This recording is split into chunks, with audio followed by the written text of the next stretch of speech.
बुखारी मुस्लिम में हदीस है ना, कुछ सहाबा हुजूर के पास आए, या रसूलल्लाह हम गरीब हैं, अमीर सहाबा तो किस तरह जन्नत कमा रहे हैं, माल खर्च करते हैं, हमारे पल्ले तो कोई शय नहीं है। तो इन्नहु लिहुब्बिल खैर लशदीद, माल तो सबको महबूब है, उसे तिजोरियों में सोना चांदी संभाल के रखने को नहीं चाहता है। अपने एसेट्स, अपने एनुअल जो भी आपकी बैलेंस शीट बनती है उसमें एसेट्स देखकर खुशी होती है, एसेट्स बढ़ गए। कि अगर आपने कभी किसी मस्जिद की कोई मदद की हो या किसी इस्लामिक इवेंट या प्रोग्राम को बेहतर बनाने में आपने किसी का कोई चेक लिख के दिया हो और आप ये कहें कि मैंने उनकी मदद की, आपने सिर्फ अपनी ही मदद की, और जिस टाइम आपने ये कहा कि मैंने उनकी मदद की है उसकी कोई वक़्त नहीं रहती। तो हकीकत बात है कि माल खर्च करके आप सबसे आसानी से जन्नत कमा सकते हैं, बशर्ते के माल हलाल, सुल्ताना डाकू वाला साहब ना हो कि अमीरों को लूट के तो आप गरीबों में तकसीम कर रहे हैं और आप ये समझ रहे हैं। हज़रत आयशा ने बचा कर रख लिया इसलिए कि हुजूर को दस्ती का गोश्त मरगूब था, पसंद था। अब हुजूर तशरीफ लाए, उस बकरी में से क्या बचा? हज़रत आयशा ने फरमाया, अर्ज किया, कुछ नहीं बचा, सब अल्लाह के राह में हमने दे दिया, सिवाय एक दस्ती के। फरमाया सारी बकरी बच गई है सिवाय इस दस्ती के। कुछ लोग जो हैं बड़ा चेक लिखते हैं, कोई लाखों रुपए का जो चेक होता है, और एकदम से शैतान उनके पास आता है और सबसे पहले कहता है मबरूक, मुबारक हो जी, ठीक है मुबारक हो तुम्हें। फिर वो आगे उसको कहते हैं कि तुम क्यों नहीं इनको मशवरा देते कि जो इस कारपेट का कलर है वो तुम चेंज कर दो। क्यों जाते हैं और आप जाए कहते हैं कि इसका लाल रंग कर दें कारपेट का। आपने वो सजेशन चेक देने से पहले नहीं दी थी। बुखारी मुस्लिम में हदीस है ना, कुछ सहाबा हुजूर के पास आए, या रसूलल्लाह हम गरीब हैं, अमीर सहाबा तो किस तरह जन्नत कमा रहे हैं, माल खर्च करते हैं, हमारे पल्ले तो कोई शय नहीं है। तो आपने सलाम फरमाया तुम हर नमाज के बाद 33 दफ़ा सुभान अल्लाह, 33 दफ़ा अल्हम्दुलिल्लाह, 34 दफ़ा अल्लाह ऊपर पढ़ लिया करो, ये तो तुम्हें भी उनके बराबर सवाब मिलेगा। कुछ दिन बाद फिर वो हाजिर हुए, उनका या रसूलल्लाह वजीफा तो आपने हमें बताया था, वो तो अमीर साहबा ने भी करना शुरू कर दिया, अब फिर हम पीछे रह गए। आप फरमाया बस ज़ालिका फ़ज़लुल्लाह युती मन यशा, ये अल्लाह का फजल है जिसे दे, मैं अल्लाह का फजल नहीं रोक सकता। तो हकीकत बात है कि माल खर्च करके आप सबसे आसानी से जन्नत कमा सकते हैं, बशर्ते के माल हलाल, सुल्ताना डाकू वाला साहब ना हो कि अमीरों को लूट के तो आप गरीबों में तकसीम कर रहे हैं और आप ये समझ रहे हैं, या हराम माल से आप कोई NGO चला रहे हैं, कोई हॉस्पिटल खोला हुआ है, या आपने कोई दस्तरखान चलाया हुआ है। वो तो अल्लाह के नज़दीक ज़ीरो से मल्टीप्लाई है, बल्कि उल्टा वो वबाल है। या आप एहसान करके जता रहे हैं, और इसमें रियाकारी वाला जो आंसर है उसको अल्लाह ताला बड़ी डिटेल के साथ डिस्कस करेगा कि रियाकारी से कैसे माल ज़ाया हो जाए। तो सही मुस्लिम में मैंने कई दफ़ा हदीस बताई है कि क़यामत वाले दिन एक शहीद को, एक सखी को और एक कारी को बुलाया जाएगा। अल्लाह ताला हर एक को उसकी नेमतें गिनवाएगा जो अल्लाह ने उस पर की होंगी, और फिर पूछेगा तूने क्या किया। शहीद कहेगा या अल्लाह जान थी दे दी। अल्लाह फरमाएगा इसलिए दी कि ताकि तो लोग तुझे बहादुर कहें, तो दुनिया में तुझे तमगा मिल चुका है बहादुरी का, मेरे यहाँ तेरे लिए अब कुछ नहीं है। औंधा मुँह करके दोज़ख में, बोले आज़ू बिल्लाहि ताला। और सखी को जब बुलाया जाएगा वो कहेगा या अल्लाह तेरी राह में इतना खर्च किया, रेल में नेम प्लेट्स भी लगवाई अपने नाम की, NGOs भी खोली, सब कुछ, यानी आज के दौर में। अल्लाह फरमाएगा इसलिए तुमने किया, लोग तुझे कहें बड़ा सखी है, तो लोगों ने तेरी बड़ी तारीफ की है ना, तेरे दस्तरखान चलते थे, तेरी NGOs चलती थी, तेरे हॉस्पिटल्स चलते थे, मेरे लिए तो कुछ भी नहीं किया तूने, तो दुनिया में तेरी तारीफ भी हुई, वही तेरा अजर था, मेरे यहाँ कोई अजर नहीं। औंधा मुँह करके दो। फिर कुरान के कारी को जब बुलाया जाएगा वो कहेगा अल्लाह मैं तो कुरान सिखाता रहा। अल्लाह फरमाएगा तूने इसलिए किया कि लोग तुझे कारी कहें, बड़ा कुरान का अल्लामा कहें। सर आप देख लें अल्लाह वजह बसीरत, अगर इश्तिहार में नाम छोटा लिखा रह जाए या कॉर्नर में शिफ्ट हो जाए या छड़ा ना ही लिखा गया, नाल अल्लामा, ये वो प्रोटोकॉल नहीं लिखा गया, सर ये वो इश्तिहार वालों के ऊपर चीख पड़ते हैं। इंसान हैरान हो जाता है कि यार ये बंदा है जो लोगों को दीन सिखाता है। इस लेवल पे ये रियाकारी के होते हैं, तो अल्लाह के नजदीक तो जीरो से मल्टीप्लाई। हजरत आयशा सिद्दीका रज़ी अल्लाह तआला अन्हा के यहाँ एक बकरी ज़िबा हुई, सारा गोश्त असहाब सुफ़ा दरवाजे पर ही बैठे हुए थे, सब में तकसीम कर दिया। सिर्फ दस्ती, एक शाना जो है हजरत आयशा ने बचा कर रख लिया, इसलिए कि हुजूर को दस्ती का गोश्त मरगूब था, पसंद था। अब हुजूर तशरीफ लाए, पूछा मा बक़िया मिन्हा, उस बकरी में से क्या बचा?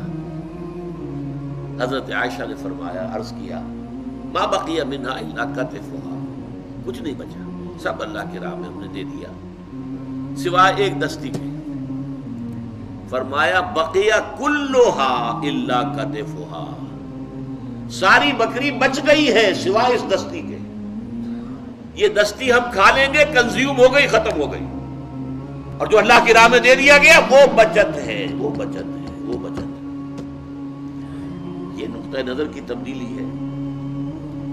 आखिरत पर यकीन है तो ये नतीजा निकलेगा कि अल्लाह की राह में खर्च करना हकीकत में बचत है, इन्वेस्टमेंट है। दुनिया में सूद हराम है और वहां का सूद 100 गुना भी जायज है। सूरह बकरा में फरमाया गया ना, एक दाने की मिसाल, मकई का एक दाना जो है जमीन में अगर वो जड़ पकड़ ले, उससे मकई का एक पौधा बना और उसमें से 7 सिड्डे लगे हुए हैं और हर सिड्डे में 100-100 दाने हैं, तो एक दाने से 700 दाने आ गए ना। यही मिसाल है जो माल अल्लाह की राह में खर्च किया जाए 700 गुना, बल्कि जिसको अल्लाह चाहेगा और भी बढ़ा देगा, और भी इजाफा कर देगा। तो अल्लाह ताला के यहाँ इन्वेस्ट करो, वअन्फिकू खैरन लिअन्फुसिकुम, खर्च करो। इससे पहली सूरत सूरह मुनाफिकून, निफाक के मर्ज का इलाज है इन्फाक। निफाक का इलाज इन्फाक, इन्फाक खर्च करना, लगा देना, सर्फ कर देना, दे देना अल्लाह की राह में। जितना दोगे उतना ही निफाक जो है अंदर से धुलता चला जाएगा, साफ होता चला जाएगा। इसलिए कि निफाक का असल सबब क्या है? दुनिया की मोहब्बत, और दुनिया की मोहब्बत का सबसे बड़ा सिंबल, सबसे बड़ी अलामत वो है माल की मोहब्बत। फरमाया वमन यूक़ शुह्ह नफ्सिही फउलाइका हुमुल मुफ़्लिहून,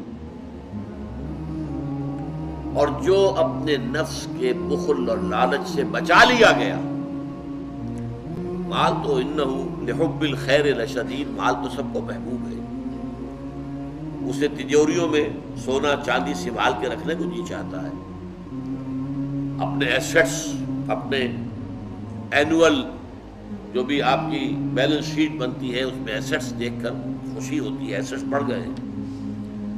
लेकिन फरमाया ये जो लालच है, ये जो माल की मोहब्बत है, ये जो तुम्हारी तबीयतों के अंदर बुख्ल है, अगर इससे बच जाओगे, बचा लिए जाओगे, वमन यूक़ शुह्ह नफ्सिही, जो बचा लिया गया अपने नफ्स के लालच से, अपने नफ्स के अंदर बुख्ल जो है उससे, फउलाइका हुमुल मुफ़्लिहून, तो वही लोग हैं कि जो फलाह पाने वाले हैं, कामयाब होने वाले। यहां सब कुछ अल्लाह की राह में लगा देना असल में खर्च नहीं है, ये तो अल्लाह के डिवाइन बैंक में डिपॉजिट हो गया है। समझिए इस बात को।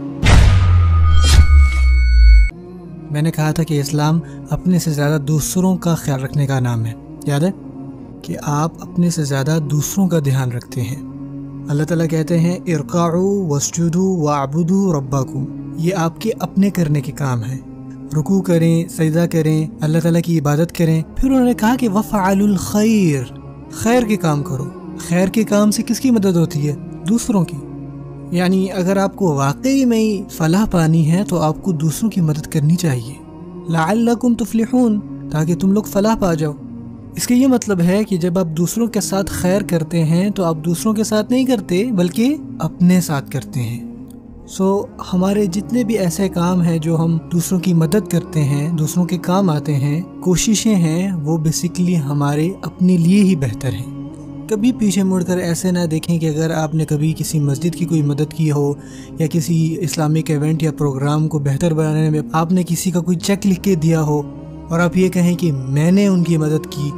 आपने सिर्फ अपनी ही मदद की, और जिस टाइम आपने ये कहा कि मैंने उनकी मदद की है उसकी कोई वक़्त नहीं रहती। फिर मैं अल्लाह ताला के सामने जाके ये नहीं कह सकते या अल्लाह जो मैंने आपकी राह में दिया था वो किधर है। अल्लाह ताला कहेंगे तुमने खुद ही कह दिया कि तुमने उनकी मदद की। आप दो नीयतों को एक साथ नहीं रख सकते इस तरह से। अल्लाह ताला उनमें से एक नीयत को लेंगे। तो अगर आप अल्लाह की राह में कुछ भी दे रहे हैं, चाहे वो वक्त है या पैसे हैं या अपनी कोई भी जहनी या जिस्मानी कुव्वत लगा रहे हैं या आपने किसी को भी कोई मशवरा दिया है, تو آپ کو چاہیے کہ آپ اس کا ریٹرن صرف اللہ تعالیٰ سے امید رکھیں اس کی۔ اگر آپ نے بدلے میں کسی اور کو ذہن میں رکھا کہ یہ مجھے کچھ دے دے گا تو اللہ تعالیٰ کو یہ چیز بالکل پسند نہیں۔ اللہ تعالیٰ اس چیز کو بالکل پسند نہیں کرتے۔ ہماری نیتوں کا اخلاص میں ہونا اس لیے اتنا ضروری ہے۔ اگر آپ اس نیت میں کسی کو بھی ڈالتے ہیں، اپنے آپ کو، کسی اور ایجنڈے کو، تو پھر وہ نیت ٹھیک نہیں رہتی۔ اور آپ کو پتہ ہے اس وجہ سے جو جتنی بھی ہماری اسلامک آرگنائزیشن ہے، یا بہت ساری ہماری اسلامک آرگنائزیشن جو ہیں وہ ڈونیشن کے اوپر ڈیپینڈ کرتی ہیں، زکوٰۃ صدقات کے اوپر۔ ہماری ایون مساجد جو ہیں وہ ڈونیشن کے اوپر ہوتی ہیں، ہمارے جو سکولز ہیں وہ ڈونیشن کے اوپر، بعض اوقات اسلامک سکول ہوتے ہیں، جو پبلشرز ہیں وہ جو ہے وہ ڈونیشن کے اوپر ڈیپینڈ کرتے ہیں۔ کچھ لوگ جو ہیں بڑا چیک لکھتے ہیں، کوئی لاکھوں روپے کا جو چیک ہوتا ہے، اور ایک دم سے شیطان ان کے پاس آتا ہے اور سب سے پہلے کہتا ہے مبروک، مبارک ہو جی، ٹھیک ہے، مبارک ہو تمہیں۔ پھر وہ آگے اس کو کہتے ہیں کہ تم کیوں نہیں ان کو مشورہ دیتے کہ جو اس کارپیٹ کا کلر ہے وہ تم چینج کر دو، کیونکہ تم نے اتنا بڑا چیک لکھ کے دیا ہے، تمہاری بات کی کوئی تو وقت ہونی چاہیے۔ سو آپ جاتے ہیں اور آپ جائے کہتے ہیں کہ اس کا لال رنگ کر دیں کارپیٹ کا۔ آپ نے وہ سجیشن چیک دینے سے پہلے نہیں دی تھی، لیکن جیسے ہی آپ نے چیک دیا تو اب آپ کی جو سجیشن ہے وہ 30-40 ہزار ڈالر کی بن جاتی ہے، اور آپ یہ امید رکھتے ہو کہ جو آپ کی سجیشن ہے، آپ کی بات ہے، اس کی بہت زیادہ قدر ہونی چاہیے، بہت زیادہ قدر و قیمت ہونی چاہیے۔ اور ایسا پتہ کیوں ہوتا ہے؟ کیونکہ آپ نے پیسے دیے، اور پھر آپ کی نیت صرف یہ نہیں ہوتی کہ آپ نے اللہ تعالیٰ کے لیے اس کو دیا تھا، بلکہ یہ ہوتا ہے کہ اب آپ کی بات کی کوئی زیادہ اہمیت ہے، اور اس صدقے سے پھر آپ کو وہی ملے گا، صرف وہی۔ کیا اتنا کافی ہے؟ اس سے پہلے کہ آپ اپنے صدقات کو ضائع کریں، چاہے وہ کوئی بھی کاز ہو، چاہے وہ کسی بھی چیز میں آپ اللہ تعالیٰ کی صدقات دینا چاہ رہے ہوں، کبھی بھی اپنے صدقات کو اپنی امیدوں کے ساتھ مت باندھیں۔ اگر آپ کسی چیز کی امید رکھنا چاہتے ہیں تو اللہ سے امید رکھیں بس۔ پرسنلی جب میں کوئی چیک لکھتا ہوں، جب بھی کوئی چیک لکھتا ہوں، تو میں اس کے اوپر ایک عبارت لکھتا ہوں which is ما نقص مال عبد من صدقۃ۔ مال جو ہے وہ کبھی بھی صدقہ دینے سے کم نہیں ہوتا، اور میں اپنے آپ کو یہ ریمائنڈ کرواتا ہوں کہ میں صدقہ کیوں دے رہا ہوں، اور میں اصل میں یہ سوچتا ہوں کہ یہ جو ہے میں اپنے آخرہ کے اکاؤنٹ میں ال رہا ہوں، اور میں اپنے آپ کو یہ ریمائنڈ کرواتا ہوں کہ یہ چیزیں مجھے تب کام آئیں گی جب میں مٹی میں جا چکا ہوں گا۔ اگر آپ ابھی کسی سے امید رکھیں گے تو پھر آپ کو بعد میں کچھ بھی نہیں ملنے والا۔ اللہ تعالیٰ ہمیں جو ہے عمل کرنے کی توفیق عطا فرمائے۔